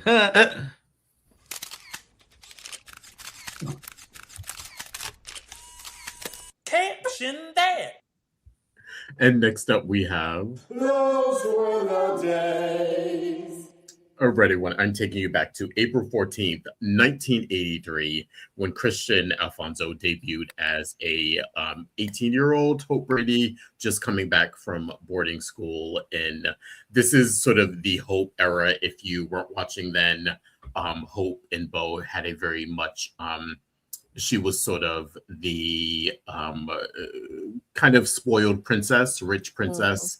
And then he was sort of the bad boy merchant marine who had just come home. And sort of that's how they started. They started very much as opposites attract back then. But yeah, just wanted to honor. I think is that 42 years? I think 41 years, 42 years now. Happy anniversary to Christian Alfonso, who we miss. We want to see back. Hopefully we will get a storyline with either her or her and Bo very, very soon. They are repeatedly mentioned and they are keeping their names alive on the show and in context to what's going on with some of these plots with working with Black Patch. But yeah, I think we are due for to see some more Christian Alfonso in the future. So happy anniversary. And that was April 14th, 1983, when Christian Alfonso debuted as an adult Hope. Every now and then, Christian Alfonso likes one of my stories, and I always smile. Thank you, Christian Alfonso. Yeah. Thanks for the attention. She very much keeps a pulse on the day stuff and is always still very much friends with everyone and comments and all that kind of stuff. So it's nice to see her name pop up. Yeah. And that was... Those were the days. And last but not least, we have... It's a gift. And my It's a Gift for this week goes to Miss Julie Williams, coming home at the end of that disastrous book signing that was not. She perfectly personified me at the end of this week, where I'm just like, yeah, I'm just gonna collapse in this chair, and don't ask me. Don't talk to me. Just let me sit my butt down right here and forget this day ever happened. Definitely. And that was... It's a gift. And now we are moving on to... News and gossip. Starting off with the latest development of the Ryan Gosling and Deidre Hall Love Fest. Deidre posted on her Instagram the quote unquote wall of flowers that Ryan Gosling has sent her, and thanking him for them saying they're unnecessary, but she gladly accepts. And fans are just waiting for the eventual meeting or cast announcement any day now. For either Ryan making a visit to the set, or if we are lucky enough to actually see him on the show. Yeah, I feel like it's getting closer. You know what I mean? Like, I know he's still doing the press for his movie Hail Mary, so maybe when that's done, we may see some either social media stuff or maybe even a little cameo here and there in the future. But yeah, we will definitely keep you informed, because this seems to like this is one of those just fun things that kind of picked up and has just been going and going, and I think fans are really enjoying it. So we will keep you informed. If you want to check out Deidre's post, you can go to Deidre Hall _official to check that out. So next up, we have honored tax day in Salem. I guess because the cast answered were questions of what Salem business should be invested for tax fraud, with even Susan Seaforth Hayes getting in on the fun and revealing the history of her bookstore, and you can see all of the shady history and what the answers are on the Days Peacock channel. And also on the Days Peacock channel, you can check out what your favorite Salemites said about their take on who does and does not run the town of Salem. So the Days Peacock social media is staying busy. You can so please continue to follow them. And we've been talking about this for months and months and months and months. And finally, the trailer is here for Days of Our Lives alum Alice Halsey's new version of Little House on the Prairie. The trailer for the Netflix reboot debuted this past week, and so with Alice taking on the iconic role of Laura Ingalls, the full revamped show will premiere on Netflix starting July 9th. So the full length trailer is officially out. You can check, and she was an incredible actress. We were lucky to have her as long as we did. So good luck to you, Alice. Yeah. Last but not least, we have some event news. We, of course, been telling you about the Hoagie's Home Runners. This is the second annual Hoagie's Home Runners Pan-Can Purple Stride Cancer Walk in honor of Drake Hogeston. Again, the chairs this year are Stephen Nichols, Martha Madsen, and Eric Martzoff. Would love for you to join them in the walk. This is the last week of fundraising. So if you are looking to make some charitable contributions, this is definitely a worthwhile cause. If in LA, come down and walk, or you can find a Pan-Can walk in your area. Registration is free, and information on the walk and fundraising still up as links in bios at Stephen Nichols' Instagram account at Stephen_E_Nichols and Martha Madison at Marth27. So go check that out. And maybe we will see, but you might see our faces at the walk if you're joining us for the LA one, which is again at the Santa Monica Pier this Saturday. Come check us out. Lots of events. Next week is going to be very, very, very busy, but we will still have a show on Sunday. We just might be a little tired. Yes. And before we go, we want to do the preview, see what else is happening next week on Days of Our Lives. Next week on Days of Our Lives. Lonnie, oh my God. You look. See you later. Oh no.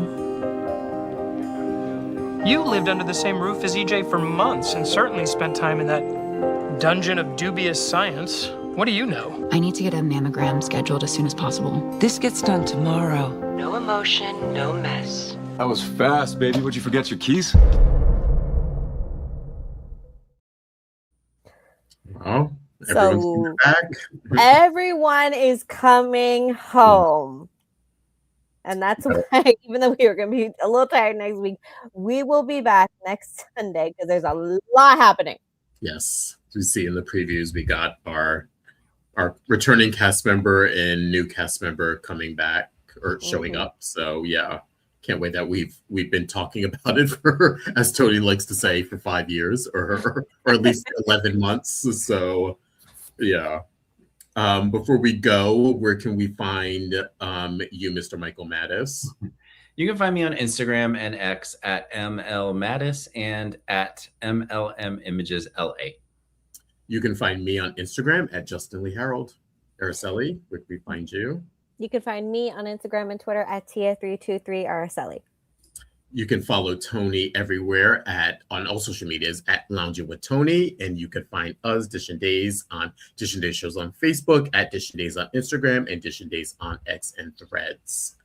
And again, thank you for joining us. We will be back next week where we will give you a full recap again of Peacock's #1 award-winning soap opera, Days of Our Lives. See you guys then. Bye. Bye, everyone. Hey. Happy Sunday.